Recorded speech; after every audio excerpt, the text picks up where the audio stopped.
Hello, everybody, and welcome to episode 14 of Talkin' Tunes with Dr. Tony.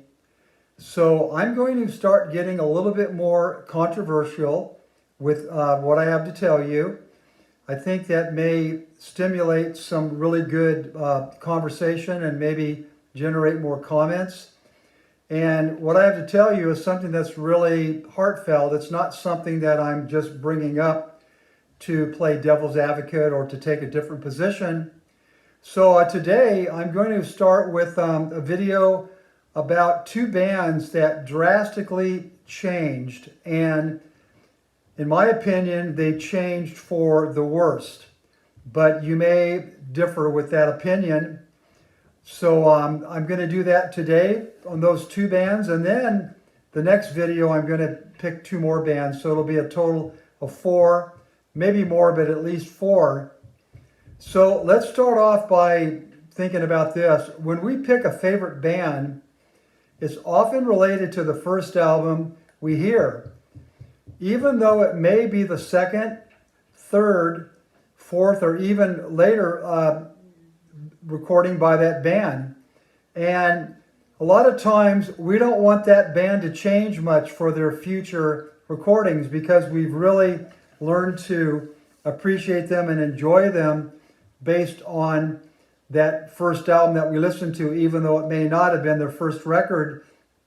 And then when we go back and listen to earlier albums, or we listen to later albums in the catalog, they often don't compare. So an example would be Led Zeppelin 4. Let's say that someone discovered Led Zeppelin with that album, and they go back and then they listen to Led Zeppelin 3, Led Zeppelin 2, and the first Led Zeppelin album, and they think, well, they're pretty good, but they're not as good as Led Zeppelin 4. And then let's say they move on and they listen to Houses of the Holy or Physical Graffiti, and they again don't like it as much. So the album that we cut our teeth on with an artist that we really like, a lot of times that turns out to be our favorite. But what I'm going to do today is the two bands I talk about, I'm going to start with their very first recordings and then moving forward from there. So it's not like I'm thinking, well, their first recordings are the best, but I do think that they are in the case of these two bands. And again, these bands drastically changed from their early beginnings. And the reason why I'm doing the video on these two groups is because when I first heard these groups, when they came out with their first releases, I really loved them. And yes, I am guilty of not wanting my favorite bands to change, but probably the most extreme example of how a band radically changed, and what I want to talk about, hopefully you'll agree. So for the first the first band I want to talk about, there were fans that liked this first group for probably their first 4 or 5 years in existence. And the people that went to the concert, they were primarily male, and these male fans and the band members dressed fairly inconspicuously. They really were not fashion mavens by any stretch of the imagination. Later, though, the fans of this group were mostly female, and the band and the fans were sporting spandex and big hair. So you may have a clue of who I'm talking about, and I'm speaking none other than the band Journey. Now, Journey was formed in 1973, so two former members of Santana, Neil Sean and Greg Raleigh, or Rowley, but I pronounce it Raleigh, left. And then Ross Valerie on bass came from the Steve Miller Band. And also, prior to their first album, Ainsley Dunbar joined them, who had been playing with Frank Zappa. So I saw Journey twice. The first time was at Redondo Beach, California in 1975 to 76, and later opening for Santana the same year at the Shrine Auditorium. And at that concert, I got to see Steve Perry's debut with the band. So the first three Journey albums were great examples of progressive rock.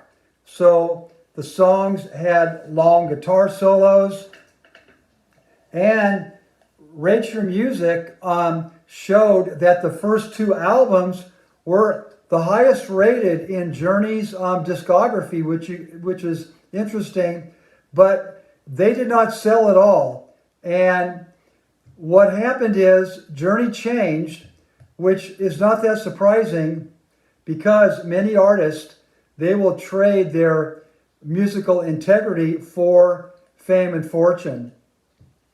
So the first album, called Journey, ranked 138th on the Billboard 200, so it was not that popular at all. The second album, called Look Into the Future, was a bit better, ranking number 100 on the Billboard 200. And then the third album was called Next, and that rose to number 85. So slowly but surely, Journey's albums did sell a little bit better, but there were never any smash sales by any stretch of the imagination. But once Steve Perry joined the band and Journey's sound and image changed, the next 7 albums, released in 1978, 79, 80, 81, 83, 86, and 96, were ranked 21, 20th, number 8, then number 1 on the Billboard 200, number 2, number 4, and number 3. So their albums sold much better with the addition of Steve Perry. So let's talk about this transition from their first album, and we'll just trace it with subsequent recordings. So the first album, the opening track is a song called Of a Lifetime, and it was written by Greg Raleigh, Neil Schon, and the rhythm guitarist at the time, George Tickner. This is a great song. The guitar riff is very memorable. The keyboards are fantastic. And side 2 opens with the cut called To Play Some Music, which was also written by Neil Schon and Greg Raleigh. This was the single from the album, but unfortunately, it did not even chart. It didn't even make a dent in the Billboard charts. So the next album was Look Into the Future, and it starts out with their next single called On a Saturday Night. But again, it did not chart, but it did include another great prog rock number, which is the title track, Look Into the Future, which opens side 2. It also has a cover of George Harrison's song, It's All Too Much, which was on the Beatles' Yellow Submarine album. Now their third album, Next, had the same personnel and similar sounds, so it was Neil Schon, Greg Raleigh, Ross Valerie, and Ainsley Dunbar. And the standout track from the third album is a song called Spaceman. Now, I read a review that came out after this album was released, and Journey was criticized for not having an outstanding frontman vocalist. But in my opinion, they didn't need one. Greg Raleigh's voice was fine, given the nature of the music, which a lot of it was probably instrumental, or I would say it was instrumental, at least probably half the album instrumental. And Greg Raleigh's voice was good enough for the first 5 Santana albums where he was the lead vocalist. So I think that critic's review was off base, given the type of music Journey was making. Now, it's hard to say exactly what triggered the transition for this band. But before I speculate on the transition, it would be interesting to find out how many prior Journey fans became fans of the new Journey. One fan in particular is me. I was not. Now, maybe the band should have picked a new name. I think a band like The New Journey would have been appropriate. Now, there's very little information online why Steve Perry joined Journey, but there's plenty of information on why he left. Everybody wants to know that. Well, the report has it that Journey's manager, Herbie Herbert, who was with the band until 1993, heard a tape of Steve Perry and thought him to be a capable replacement for the current lead singer of Journey at this time, whose name was Robert Fleischman. And this was from June to October of 1977. Now, Robert Fleischman did sing with Journey in concert, but he never appeared on any of their officially released studio albums. I don't know exactly where Robert Fleischman came from, but to the best of my knowledge, he was probably recruited by Herbie Herbert to give what he considered a faceless band more of an identity. So then Herbert recruited Perry to hang out with the band, which he did. They basically said that he was a cousin of one of the Portuguese roadies. And at a Journey concert, he sang a song with the band during a sound check while Fleischman was away on a break. And when Herbert heard this, he told the band that Steve Perry was in and Fleischman was out. So that's the report of how Steve Perry joined Journey. Now, another factor about the change in the band was the addition of a new producer for that first album with Steve Perry, and that producer was a guy by the name of Roy Thomas Baker. You may have heard of him because he worked with Queen on, I think, about 4 or 5 albums before he connected with Journey, and later he worked with the Cars on a couple of their albums. So he worked with many other bands, but not one of them were prog rock bands or had a sound like Journey's. So Greg Raleigh and Steve Perry sang together on 3 Journey albums, with Greg Raleigh leaving Journey in 1980 on the album called Departure, which I guess is pretty apropos because he left. And what's interesting is on this album, he did not get to sing one lead vocal by himself. He sang a co-lead vocal with Steve Perry and also sang backup vocals. So the rest is history. So to sum up with Journey, they started off as a really great prog rock band, sold reasonably well, very good ratings by the fans, but then for some reason the manager and maybe even, who knows, Neil Schon, because he's the only surviving original member, maybe they saw that they wanted some more money. Even Greg Raleigh may have gone on along with the idea of bringing Steve Perry in, but little did he know that that triggered a less presence of Greg Raleigh in the band and ultimately his departure. So that's the story about Journey. Again, you may be a big Journey fan from the Steve Perry era, but again, that is not the original Journey band from the first 3 albums. And I look forward to some comments that you may have about what I've discussed. Okay, the second band that I want to talk about that changed drastically is Genesis. And even though Journey's transition was more extreme, the change in Genesis affected me more profoundly. So I was much more of a Genesis fan than I was a Journey fan. So I first saw Genesis at the Roxy nightclub in LA in December of 1973. I think it may have been their first US tour. And then later I saw them at the Santa Monica Civic in 1974. during the Selling England by the Pound tour.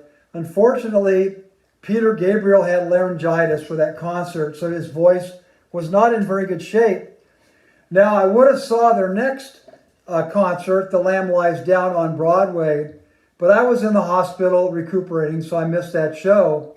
Now, when Peter Gabriel left Genesis, it broke my heart, as it did many other fans. But I was happy to find that when the next album, the first album without him, Trick of the Tail, came out, I almost came to tears because it seemed as if Peter Gabriel was still in the band.